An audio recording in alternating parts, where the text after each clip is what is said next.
говорим за книгата на Гари Чапман "Петте езика на любовта. Тайната на трайната любов". Ето е книгата. Ще споделя какво за мен беше доста интересно, какво аз си взех от книгата, по-кратък вариант. Чайче, който отваря всъщност. Първата концепция, която доста ми хареса от книгата, беше идеята за това, че имаме резервоар за любов, което ще рече, че както една кола има нужда от гориво, така и ние имаме нужда от любов.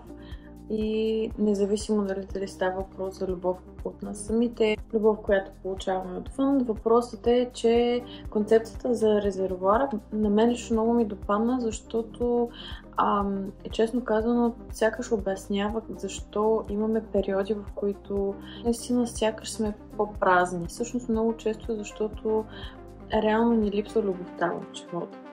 Също така, тук става въпрос и за влюбването.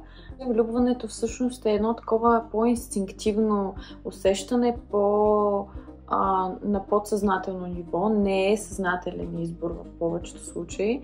По една или друга причина така на по-химическо ниво се случва.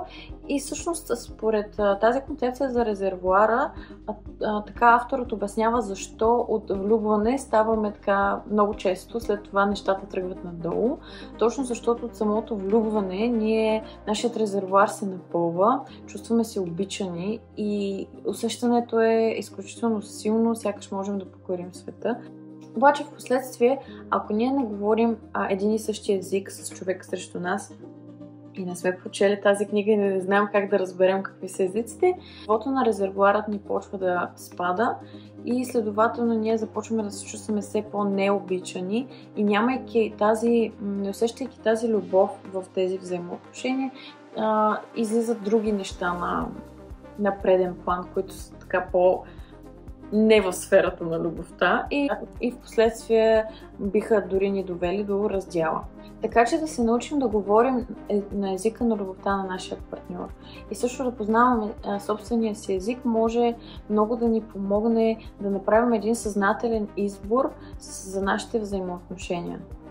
Само набързо да кажа, че през цялото време не говоря само за, както и автора не говори, само за интимна любов, любов между партньори, а по-скоро взаимоотношенията като цяло, дори с нас самите и любовта, която ние проявяваме към себе си. Според автора има 5 езика на любовта, като това означава, че всеки един от нас говори различен език на любов. И не на всяка цена това са думи или физическо докосване, както в много филми така се изразява, а напротив, всеки си има негов начин, по който разбира любовта. И също така идеята е, че имаме и първичен и вторичен език, което ще рече, че имаме един, без който наистина не можем и се чувстваме празни, и такъв, който също ни е много важен, но не е на всяка цена. Не го обясних най-оптимално, но цялостната идея, че нещата не винаги са толкова прости, това е твой език и точка. Имаш естествено нужда от повече неща. Въпросът е, че има едно такова фундаментално нещо, което е твой собствен индивидуален език на любовта. Също така той споменава, че всеки език има различни диалекти, което аз ще се опитам така да спомена, говорейки за различните езици, за да стане малко по-ясно. Първият език е утвърждаващите думи, като това могат да са насърчителни думи, могат да са мили думи, могат да са думи, които в момент на спор, на ярост, ние се опитваме да проявим наистина разбиране и не да поставиме нашата гледна точка на първо място и да изберем да сме прави, а не да има мир и любов. Като цяло мисля, че звучи лесно, но не е толкова лесно да подбираме правилните думи, защото всъщност за да го правим, ние трябва да можем да се поставим наистина и да разберем човека срещу нас, какво изпитва и от какво има нужда. Обикновено това става, когато наистина успяваме да го чуем, да чуем думите, дори в моменти, в които човекът е разстроен или е в ярост към нас, не говоря за крайности, говоря спори, полемики на ежедневна база, да се опитаме не веднага да защитим своята гледна точка и така ние да излезнем прави, а по-скоро да поставим на първо място това да има мир и любов и да се опитаме да чуем а зад думите на човека срещу нас какво стои.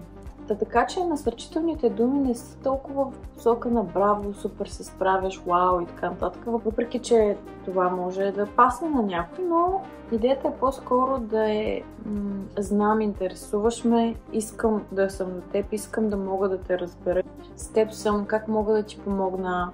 Опитваме се да проявим доверие, да го похвалим, да покажем вяра в способностите на човек. Защото дори най-често всъщност това, което ни липсва е кураж и ако нашия език на любовта са думите, ние можем да получим кураж от обкръжението ни точно с насърчителни думи. Следващият език на любовта е пълноценното време, което с едно изречение е когато човек се чувства сякаш ти му подаряваш най-ценното си нещо и това е времето. Защото времето е нещо, което никога не можем да се върнем и когато твоят език на любовта е пълноценното време, ти наистина оценяваш това, че човекът е избрал да даде това време на теб и по този начин показва любовта си. Може да е просто прекарано време с така насочено внимание, може да е хубав пълноценен разговор, в който наистина успяваме да спазим едни такива неписани правила, например да не даваме съвет без да ни е искан, да изслушваме. И всъщност тук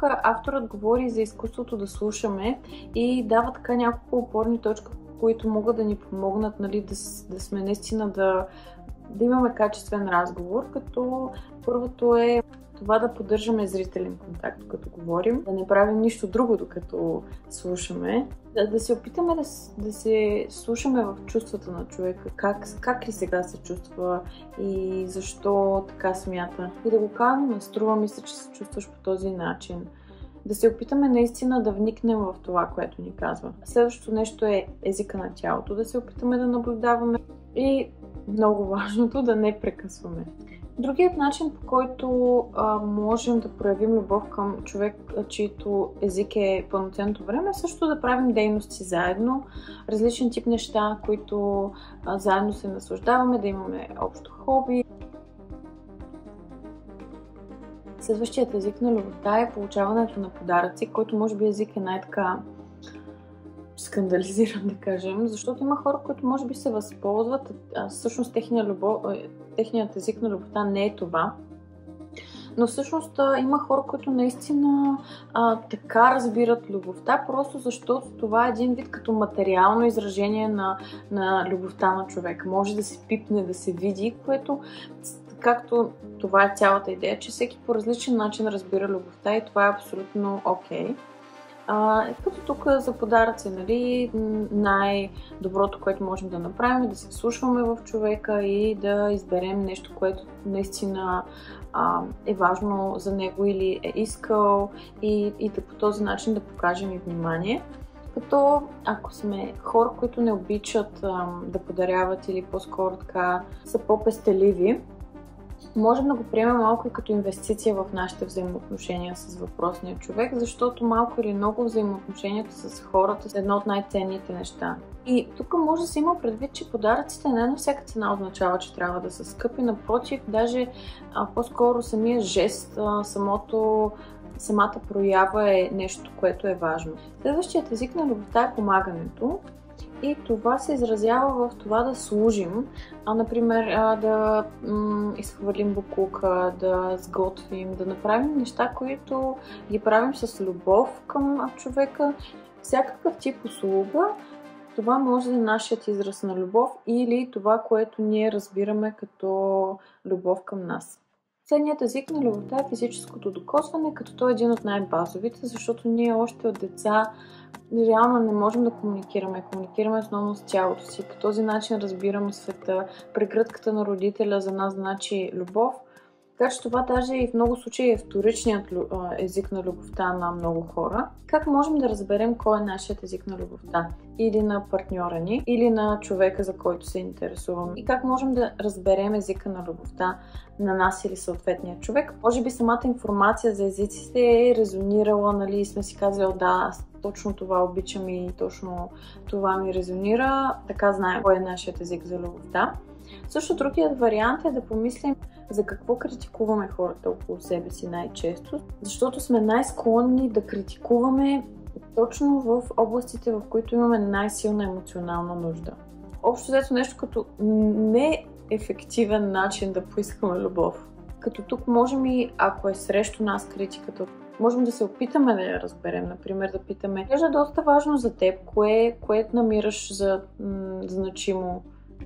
Така че също така можем и да помислим кое другите казват или правят и ни наранява дълбоко, защото това може също да сочи към там, където има най-силни емоционални нужди, следователно е нашият език. Ако пък се чудим кое от двете е нашият език, може да се зададем въпроса, например, за физическото докосване и думите. Да си помислим, ако получаваме само едното, например, имаме само физическо докосване, но пък получаваме постоянно негативни думи, тогава физическото докосване ще има ли толкова тежест? И така можем да разберем кое всъщност от двете е нашият първичен и следователно вторичен език. За мен лично най-лесният начин да разберем кой е нашият първичен език е да се запитаме ние как изразяваме любов към другите. Защото много е вероятно това, което ние правим, да е това, което ние очакваме. Даже най-често за това и ни боли после, защото имаме ни такива очаквания, а в същото време човек срещу нас може би не говори точно нашият език на любовта. И това са различните начини, като книгата се върти около все пак това да има любов и да се опитаме да възприемем любовта като нещо, което е жизнено важно, по-скоро да я разберем малко повече тази любов и също така да не се ограничаваме от това, че до сега не сме постъпвали така и как така изведнъж ще станем други. Ако решим да променим подхода си, можем да кажем, прочетох една книга, разбрах за това и това, мисля така да пробвам нови неща. Не, но можем да сме прозрачни, можем да пробваме нови неща. Защото любовта е избор, който можем да правим във всеки един момент, всяка една ситуация и всеки нов ден, колкото и банално да звучи. Така че определено на мен ми хареса книгата, бих я препоръчала. Със сигурност има още доста какво да се прочете от нея. За мен това бяха така по-контрастните важни неща, които ми останаха в съзнанието и надявам се да е било полезно.